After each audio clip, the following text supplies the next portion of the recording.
Assalamualaikum warahmatullahi wabarakatuh. Oke, berjumpa lagi dengan saya. Dalam video kali ini kita akan membahas tentang materi minyak bumi.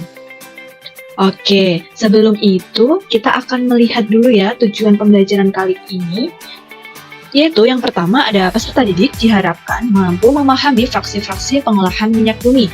Yang kedua, peserta didik diharapkan mampu menyebutkan dampak penggunaan minyak bumi.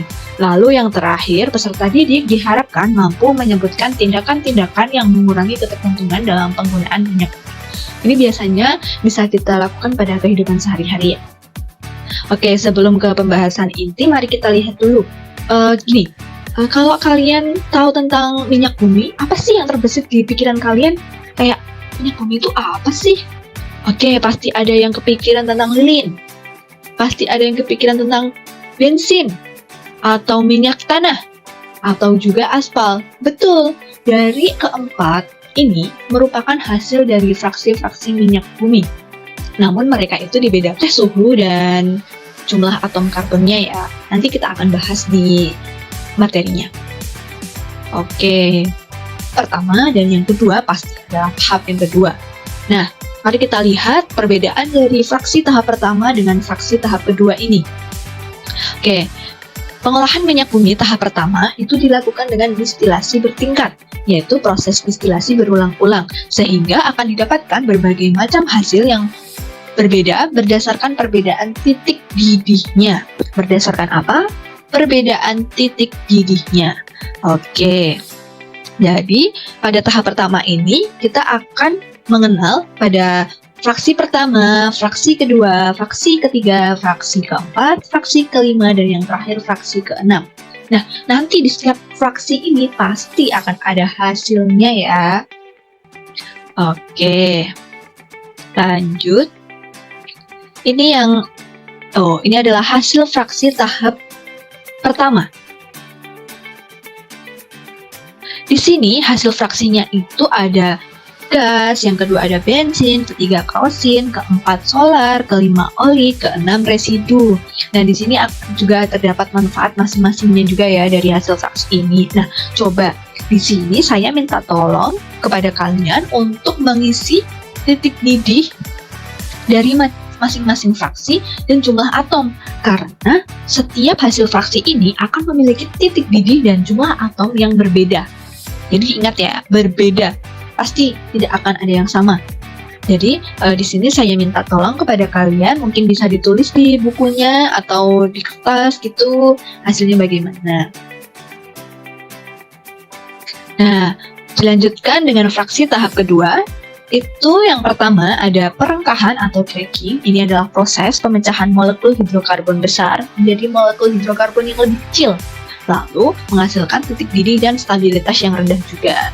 Nah, setelah cracking ada tahap apa lagi nih? Oke, di sini ada tahap ekstraksi, yaitu metode untuk membersihkan produk dengan menggunakan pelarut yang memiliki kualitas yang lebih baik. Selanjutnya, setelah ekstraksi ini ada kristalisasi, yaitu teknik pemisahan produk dengan memanfaatkan perbedaan titik leburnya. Dan yang terakhir, ini ada treating atau pembersihan dari kontaminasi yang terjadi pada proses pengolahan tahap pertama dan tahap kedua. Ini karena pada tahap pertama dan tahap kedua itu sering terkontaminasi zat yang berbahaya seperti senyawa kaustik dan bau yang tidak sedap. Nah, di sini akan kita ketahui. Jadi dikelompokkan berdasarkan titik didih dan jumlah atom karbon pembentuk rantai karbonnya ya. Untuk tahap kedua itu bisa diingat-ingat. Untuk dikelompokkan itu berdasarkan apa? Berdasarkan titik didih dan jumlah atom karbon pembentuk rantai karbonnya. Oke, ini saya juga akan membahas tentang mutu bensin. Sekilas saja ya, kita akan bahas sedikit saja. Jadi di sini itu fraksi terpenting dari minyak bumi itu jelas bensin ya. Nah, bensin itu dapat dikatakan bermutu baik apabila bensin itu menghasilkan letupan sedikit atau kecil. Nah, jika bensin ini menghasilkan letupan yang besar, itu akan membuat mesin cepat rusak ya.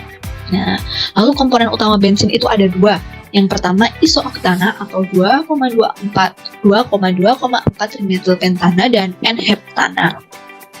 Nah, mutu bensin ini sangat bergantung dengan bilangan oktan. Jadi apabila bilangan oktan tinggi, maka letupannya itu akan kecil dan yang berarti mutu bensin itu baik ya.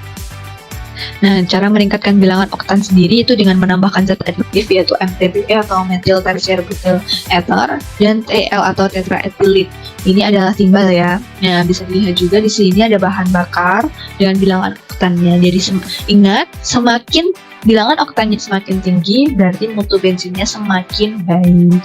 Jadi bisa dikatakan pada tabel di sini itu pertama turbo itu bahan bakar yang paling baik ya.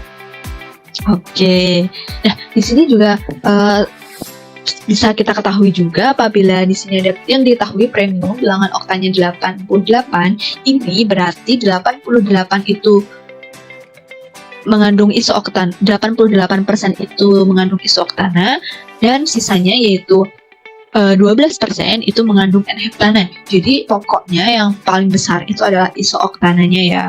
Nah, sisanya itu N-heptana dan totalnya itu pasti 100%. Oke, bisa kita lanjut. Nah, di sini ada perbedaan tahap pertama dan tahap kedua dari fraksi tadi ya. Oke, bisa kita lihat di sini fraksi tahap pertama. Ini perbedaannya bisa kita lihat itu membahas tentang suhu, komposisi, dan penggunaan. Untuk fraksi tahap pertama, bisa kita notice ya di sini itu adalah memiliki titik didih paling rendah dan paling volatil. Jadi paling rendah dan paling volatil itu dimiliki oleh fraksi tahap pertama. Lalu untuk komposisinya itu terdiri dari senyawa-senyawa yang memiliki titik didih rendah seperti gas mulai dari metana hingga butana dan bensin ringan. Lalu penggunaannya itu digunakan sebagai bahan bakar cair seperti bensin atau sebagai bahan baku dalam industri kimia. Intinya di sini yang industrinya itu menengah ke bawah ya untuk tahap pertama.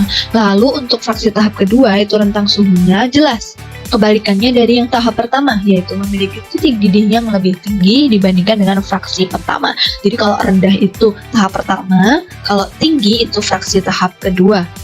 Lalu di sini ada komposisi, itu berarti kebalikannya juga terdiri dari senyawa-senyawa yang lebih berat, termasuk bahan bakar diesel, minyak pelumas, dan lilin. Untuk penggunaannya itu berarti untuk bahan bakar kendaraan diesel, bahan baku untuk industri pelumas, produksi lilin dan berbagai produk lainnya. Jadi tingkatannya ini lebih besar begitu ya. Oke, kita lanjut di sini. Oke, setelah itu kita itu ya menggunakan minyak bumi sehari-hari. Kan itu selalu tanpa kita sadari ya, ternyata kita menggunakan terlalu banyak. Nah, itu dalam satu hari saja. Coba misal kita ke sekolah pakai motor yang jelas pasti ada bensinnya kan. Belum lagi kalau kita ke rumah temennya, itu bensinnya pasti butuh lebih banyak. Belum lagi kalau kita mau pergi misal main, itu juga bensinnya lebih banyak. Itu baru dalam satu hari.